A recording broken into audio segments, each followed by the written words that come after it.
Welcome to Sew Very Easy. My name is Laura, and wearing stretch knit anything is comfortable.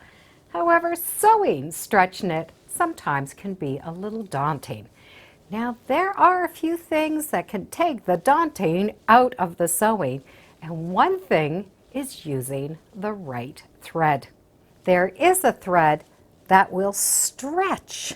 So as the garment stretches, the thread stretches as well, and that means it's easier to sew and we're not going to end up with popped seams. This dress was made with a very stretchy fabric, but I only used a straight stitch on the sewing machine and the Seraflex thread. I didn't have to do any finishes on the edges because the fabric does not fray, which means it's quick to do and we can get wearing it even faster. So I'm going to remake this dress in another stretch fabric. I'll be using McCall's pattern 7386, and I'm going to be making this dress.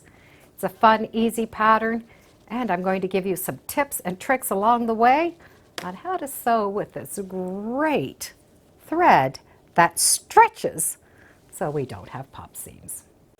The thread that I'm using is from a company called Mettler, and the thread itself is called Seraflex, and it flexes, so it sort of has this great stretch to it.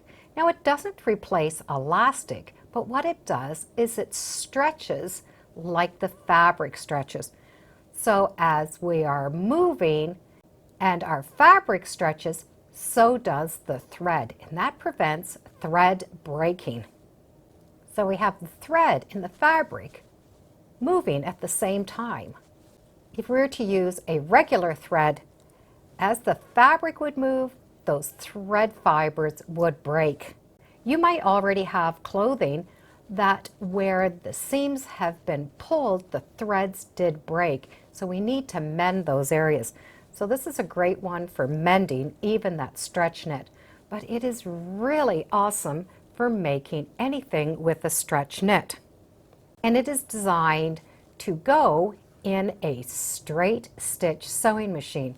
We don't need to zigzag this or put it in a serger. We just need to do a straight stitch, which means any sewing machine is going to be able to use this. And with 72 different colors, we're bound to find one that is going to match anything that has a stretch knit, from dresses all the way to bathing suits. We're going to use this on the bobbin and on the top of the machine. And because those edges don't fray, I just need to do one straight stitch per seam, and that seam will be done. I'll be using the black thread because it will match the largest amount of color in this pattern. So let's go to the machine and I'll show you how to wind the bobbin and use the thread. There's nothing special to set up the machine to wind the bobbin, though it will help if we do have that thread coming to the top. And be sure to put a spool cap on. We're going to hold that thread in there tight, and it's going to come right off of the end.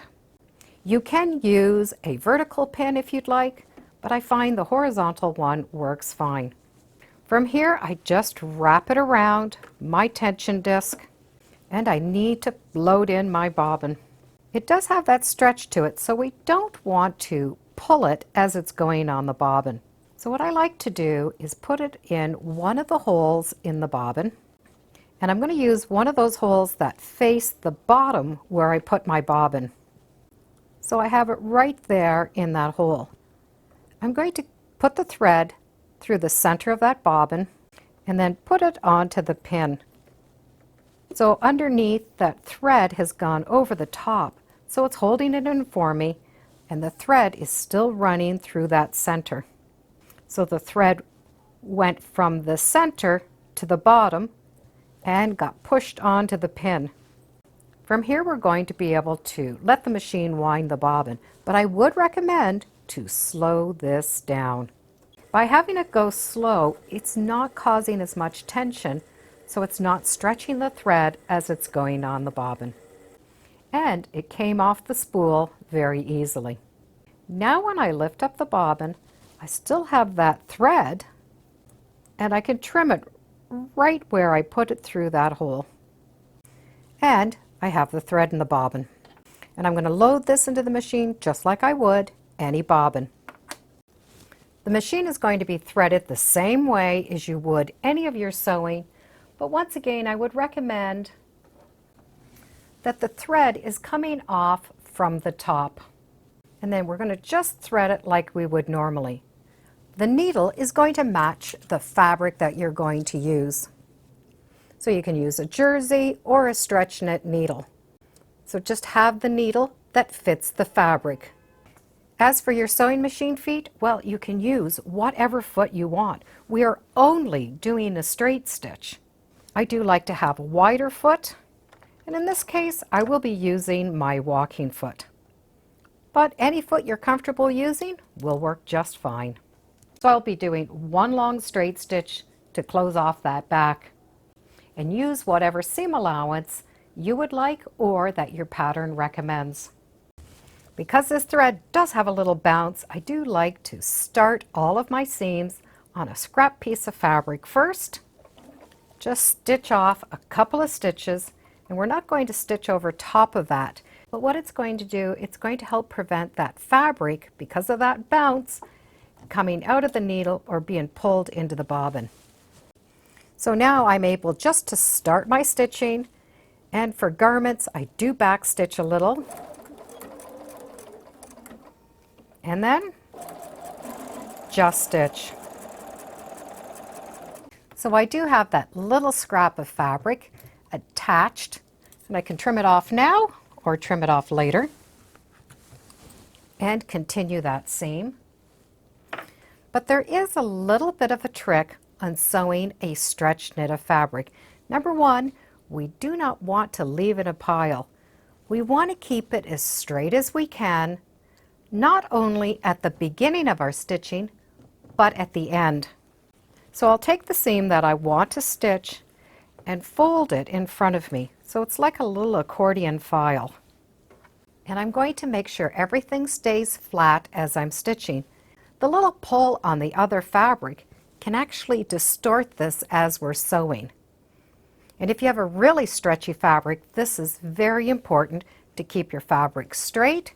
And then as I'm sewing, this is just going to come off and go under the needle. And I do not want anything behind my machine stopping that seam.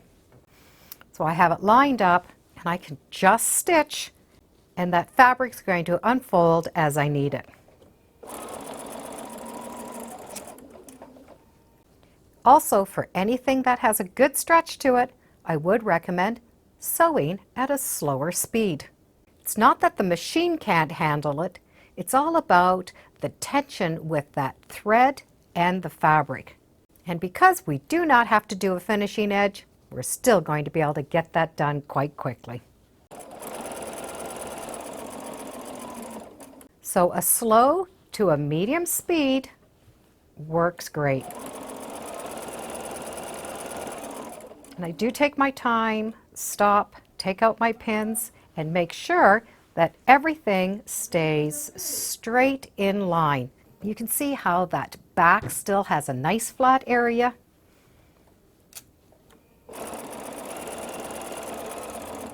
I'm not pulling or pushing, but I am making sure that the fabric is nice and flat as it goes through. It seems like a silly thing, but it really can make a big difference.